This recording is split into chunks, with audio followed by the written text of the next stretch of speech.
ल फेरि पनि तपाईँको यो चाहिँ तपाईँको फर्निस फ्ल्याट हो है, फर्स्ट फ्लोरको। लोकेसनको कुरा गर्नुहुन्छ भने तपाईँको तारकेश्वर वडा नम्बर 5 भन्छ, ठ्याक्कै यही नजिकै पर्छ, घर नजिकै। तपाईँको यो फर्निस फ्ल्याट हो, प्लस तपाईँको भ्यूदेखि लिएर भनौँ न एकदम राम्रो छ है। यो तपाईँको एउटा बेडरुम भयो, अनि यो चाहिँ तपाईँको जेनरल वासरुम भयो, अनि त्यसपछि लिएर तपाईँको फेरि यहाँनिर किङ बेड छ यहाँ।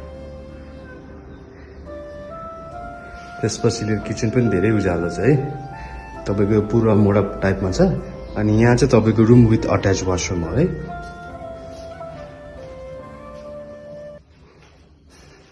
यो चाहिँ तपाईँको 1 दिनको लागि पनि दिनुहुन्छ अरे, 1 हप्ताको, 1 महिना, 6 महिना, सर्ट टर्मको लागि पनि मिल्छ, तपाईँको लङ टर्मको लागि पनि मिल्छ है।